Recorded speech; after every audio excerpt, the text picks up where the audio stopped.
Good evening, everyone. I don't know if I'm going to need the microphone or not, right, but let me try it without first. Can everybody hear me well back there? Thanks, Laura. All right, we'll use the microphone.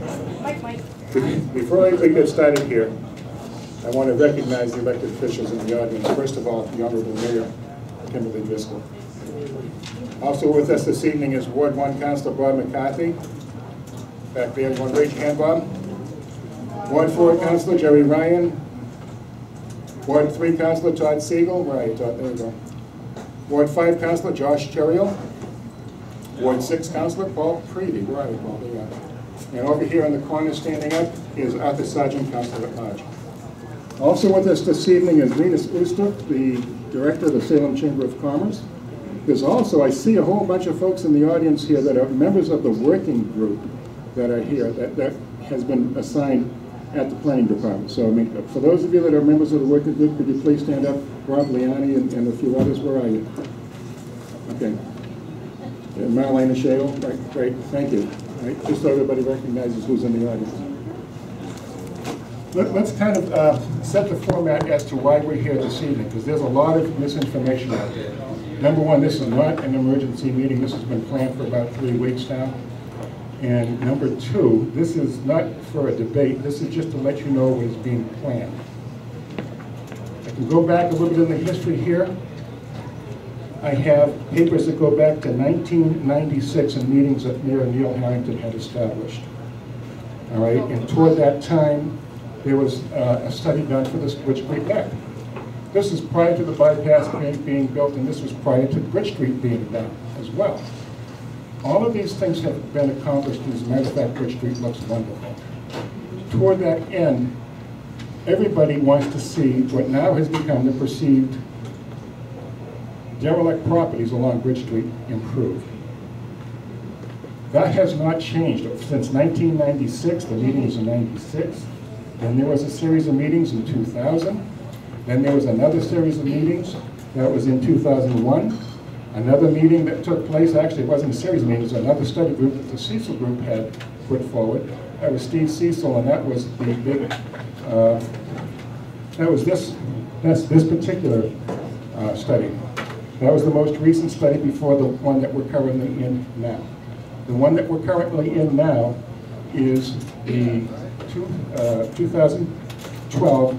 It's what's called the DLTA, which is the District Local Technical Assistance Grant to the City of Salem to follow up on a recent visioning work in the Bridge Street Neck neighborhood that was funded under the Gateways Cities program. All right, and the intent of this is to implement the previously visioning that was written by, with new zoning for the neighborhood roadway corridor. That being said, we've attended a whole bunch of meetings, and during these meetings, our city planner has put forward a really nice vision to try to get this place to look sharp. Because after all, this is what we want. We don't want the derelict properties. We don't want any of that.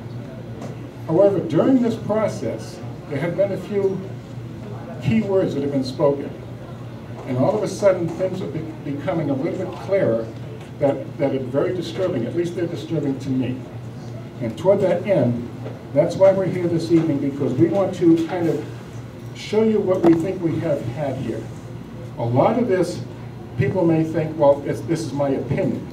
But the reality is, just to make sure it wasn't an opinion, we've had a certified city planner. His name is Jim Treadwell. He's going to be here this evening. He isn't here yet. He has an incredible amount of background in all this stuff. We wanted to make sure that anything that was interpreted accurately. Because there's no sense in starting a panic about something that just doesn't exist. So before we go down that road, if Jim comes in here, I'll have him address you with what he has here. But what we're going to start now, this is Phil Bedard. Phil Bedard is going to give you a PowerPoint presentation as to where we are and all the things that have come through with everything that is happening. As a matter of fact, here's Jim Treadwell now. Jim, thank you for coming. All right. The other part here, so let me not word this to death.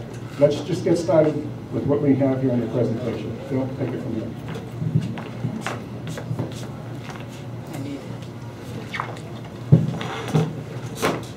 Can everybody hear me?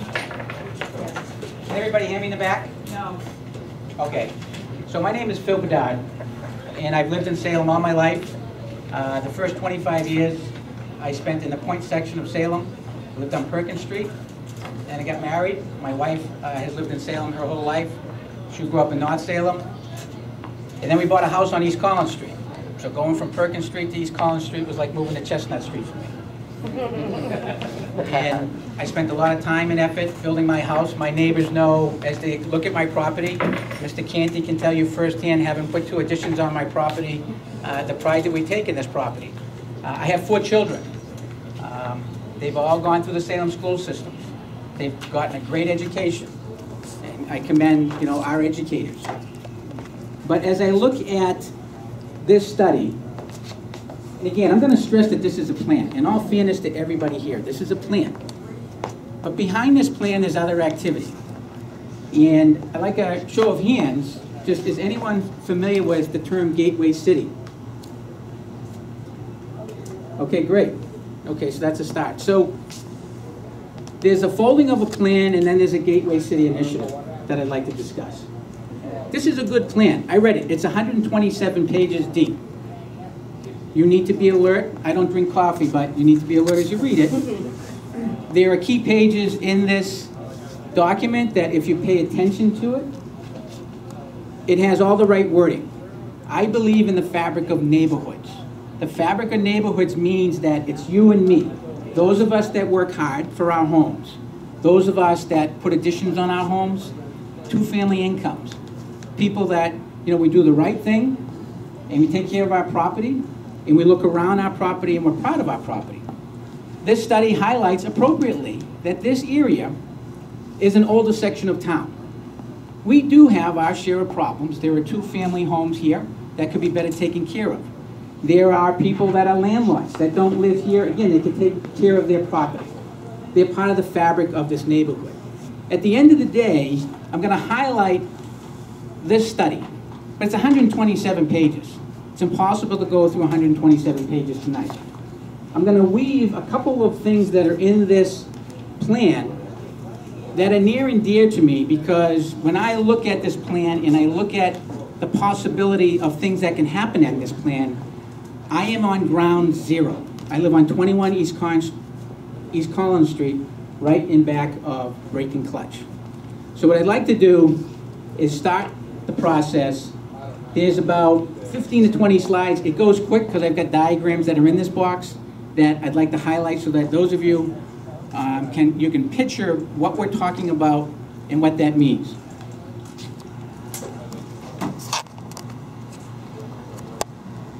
So on page 5 of this plan, it talks about the Bridge Street Neck property. And I have a diagram that talks about that property. And it talks about it should be an active mixed-use neighborhood incorporating commercial and residential areas. The neighborhood should have a safe and enjoyable pedestrian environment that connects its amenities and serves its residents and businesses. This district should be a stable residential community with engaging open spaces and a variety of housing options and housing owner resources. The key here is commercial businesses and development opportunities that are compatible and complementary with the area's residential fabric. I've talked about fabric. Should be encouraged and supported. This is how this report starts. The Bridge Street Neck Plan. Kind of an eye chart, but this is an overview. And in here it highlights planning areas, what's in yellow, our residences, what's in red, our commercial properties.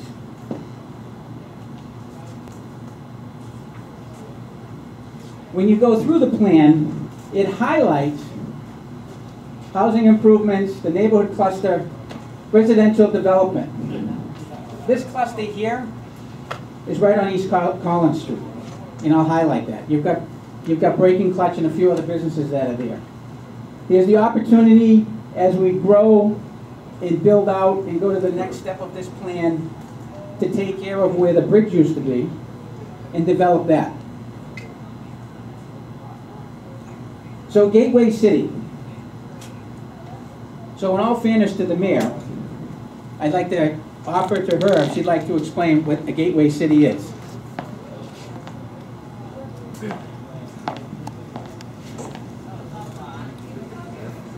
Thank you. There are 24 gateway cities in the Commonwealth of Massachusetts.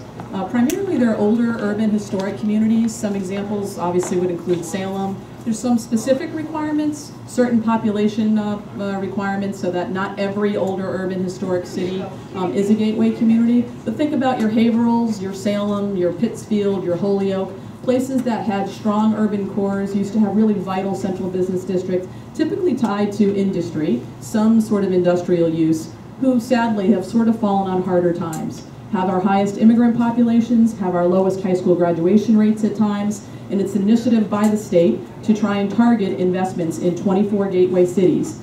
The recognition being that if you just pay attention to Boston, Springfield, and Worcester, the 3 largest cities in the Commonwealth, and you leave these gateway cities, these 24 communities, sort of behind, lagging, whether it's in public education investments, public infrastructure investments, or job creation, you're never going to see the type of lift in the Commonwealth that certainly the current administration hopes for.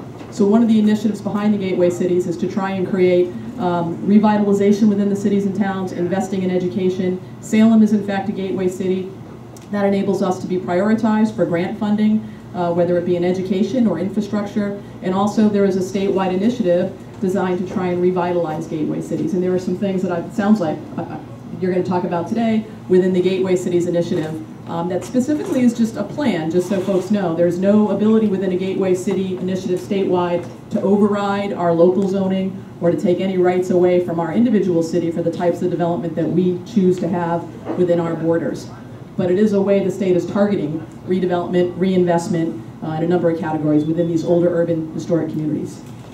Perfect. Thank you. So, when we look at gateway cities, Salem officially became a gateway city in 2011. So there's a lot of data here, but under Chapter 3A, Section 23 of the Massachusetts State Laws, Salem became a gateway city. Gateway cities are required to grow their population and housing, market rate and affordable, in return for designated funds, and the mayor's correct with that, released from the state for housing and economic growth in 24 gateway cities. The idea is that if the state concentrates population growth in selected cities with existing infrastructure, it will in turn prevent urban sprawl in other more rural towns which will receive substantial growth. Urban sprawl. So affordable housing, the money stays in Salem, but if you look at areas like Boxford, Middleton, Wenham, Georgetown, Newburyport, the urban sprawl, it's not there.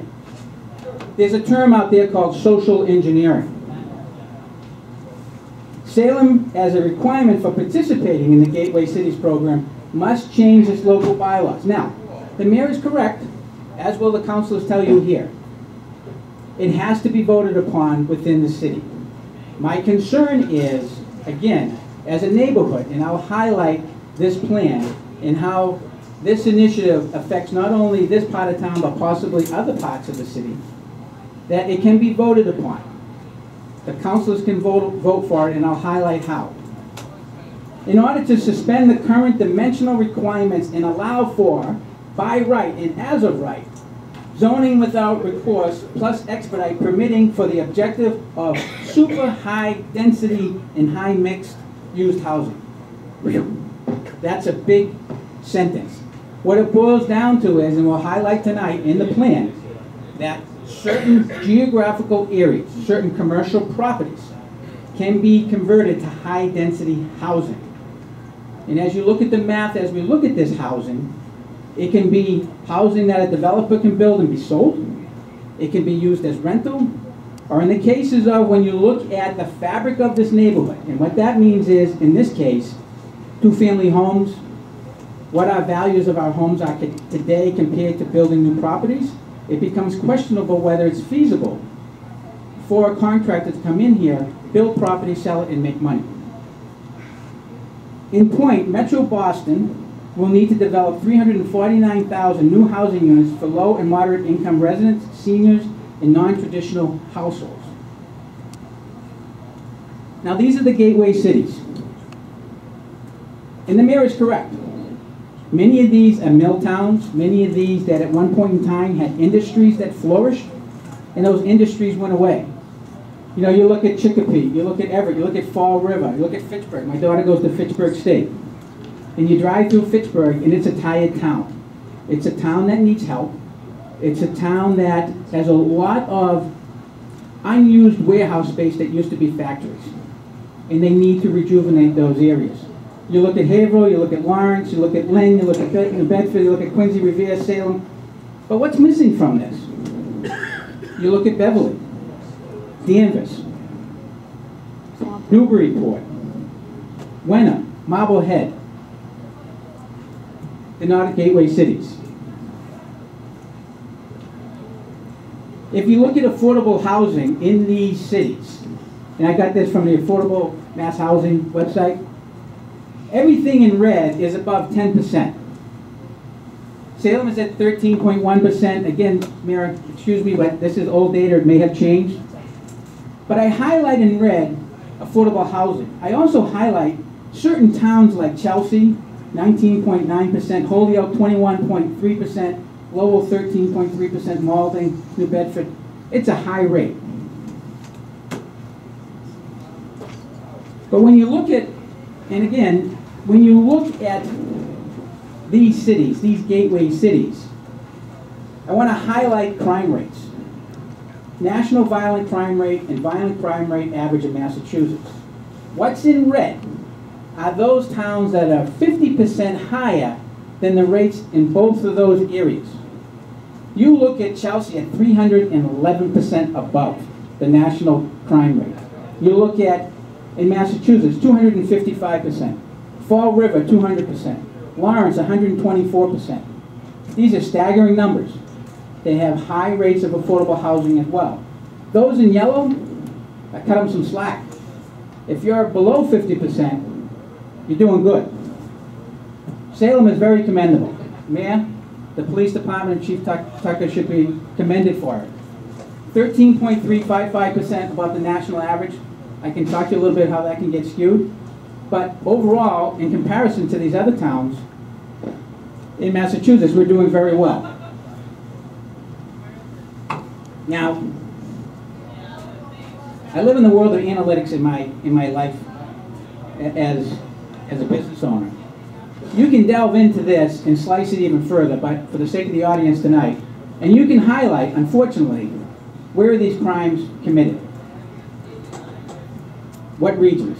In the affordable housing areas, neighborhoods, where does it fit? It can be done, but I'm just highlighting high crime rates. Another byproduct is our educational system. So the school rankings for Massachusetts, the top 135. This is a 2011 report. This was done out of the Boston Magazine. What they measured were MCAS scores as well as SAT scores, the top 135. Those in red didn't make the top 135. They didn't make it. If you take a look at the rankings and you take a look at the cities, Quincy was 108. If you look at the Gateway City rankings, they're number 1. And Salem was 115 at number 2. And we know we have a new superintendent. We know the challenges that our school systems have.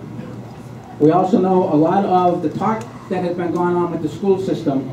My wife spent enough time in PTAs that, Mayor, I think she qualifies for a pension at this point. We're very active parents.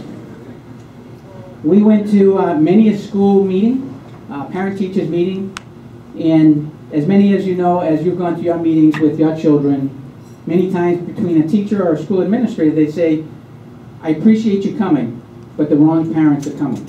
We wish the parents of some other students would participate, take a vested interest. I'm not knocking the school system.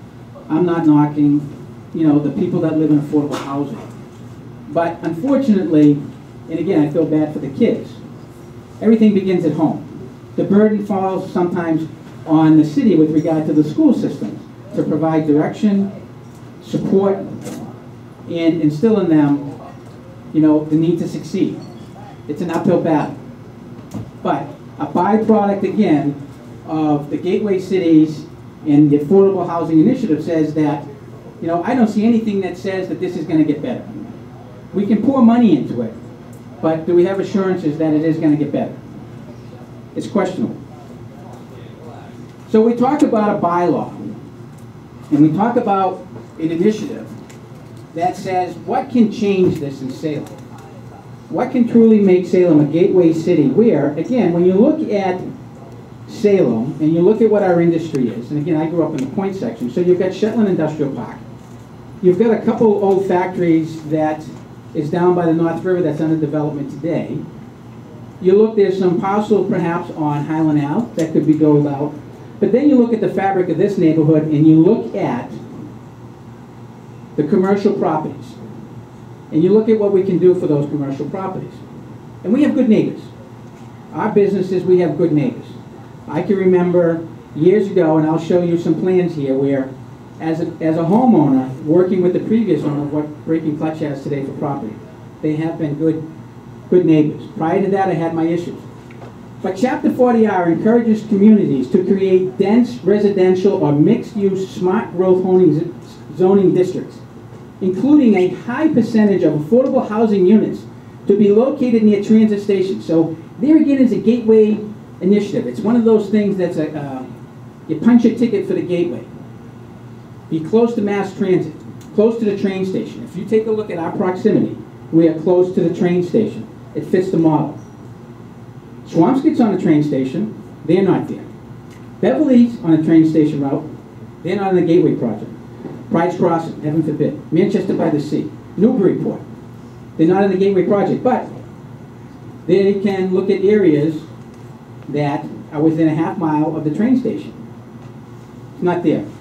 So in areas of concentrated development such as existing city and town centers, and again, our neighborhood is an old neighborhood but it's very close to town, and then other highly desirable locations. Ward 2, this area fits the bill. So let's talk about Breaking Clutch.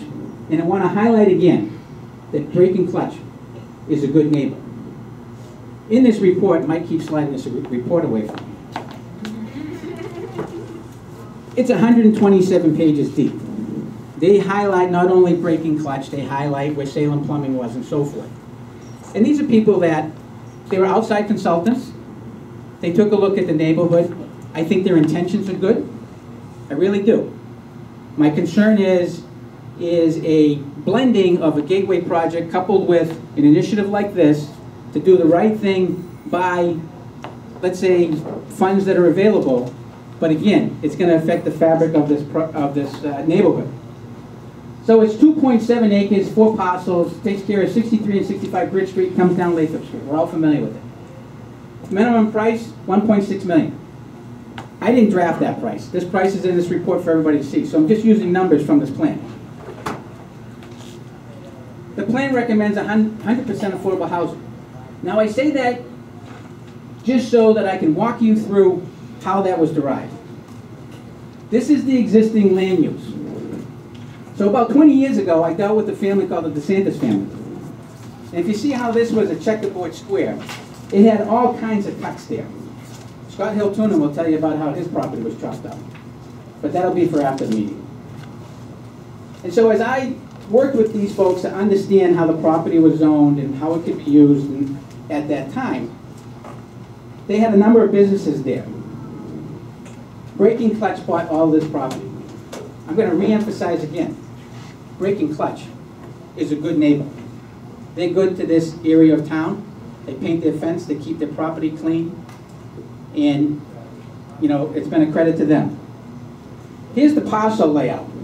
So if you take a look at how the parcel layout, here's where we are. I like to call it Phil's Ground Zero, because my house is right there.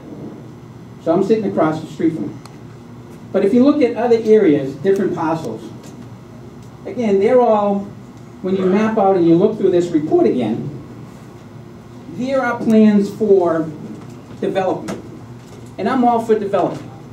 It can be a very positive thing in this part of town.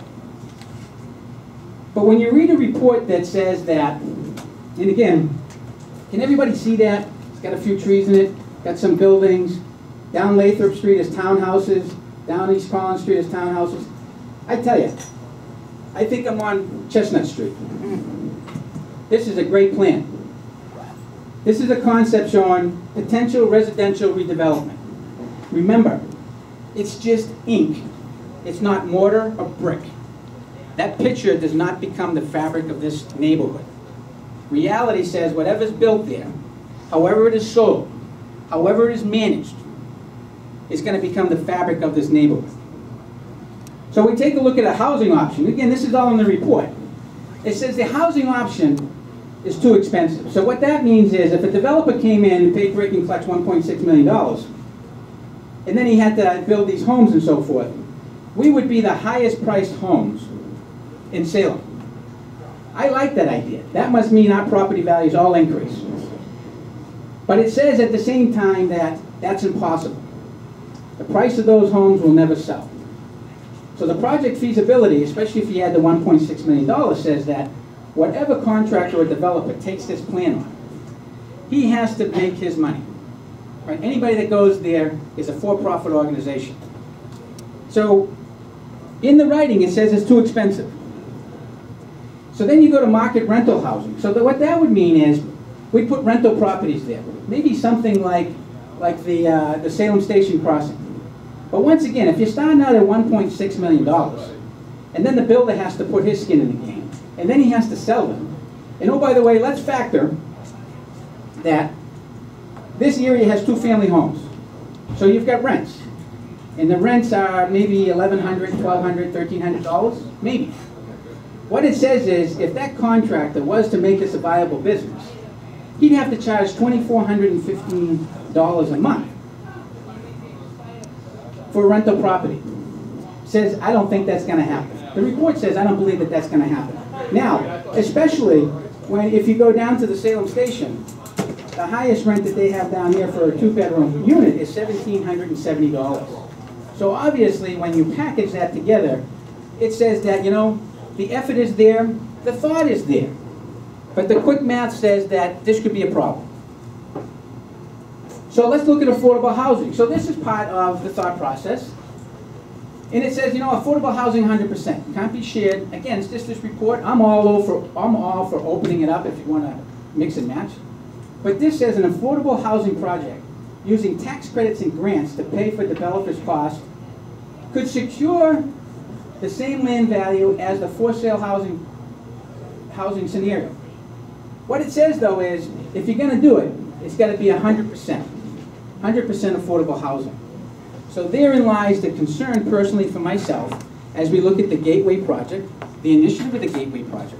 Noble as it may be to bring 349,000 more available housing opportunities for people of low and moderate incomes. But this study in particular for Breaking Clutch lands straight on my lap in my neighborhood. And I'm going to express again, I grew up in the Point for 25 years. I saw a fabric of a neighborhood change. I have a lot of good friends down there. I had a lot of fun growing up, but I saw a fabric change. So I'm going to go back to that vision that we talked about early on. Is this the real vision? Commercial businesses and development opportunities that are compatible and complementary with the area's residential fabric should be encouraged and supported. I look at that and I say, granted, it's a plan. We have a Gateway City initiative. We have mandates that will follow through if the council lets through this 40-hour zoning and increasing residential density. It doesn't look right to me. So what are our options? So we have a number of councilors here today. All zoning changes must go before the city council and requires 2/3 approval for them to pass. I talked about that 40R. So we can only impress upon the councilors that are here, not only Mike Sosnowski, but also Asa Sargent and Bob McCarthy and Mr. Ryan and so forth. We can only impress upon them that as a neighborhood, we are very concerned about this plan and the Gateway City plan. The current plan is not advantageous to the neighborhood. 100% affordable housing needs to be strongly reconsidered. We need to rethink that. The Gateway Project affects all of Salem, not just the Bridge Street neighborhood. Spread the word, talk to your counselors, and I'm sure the other counselors all have thoughts on it. But at the end of the day,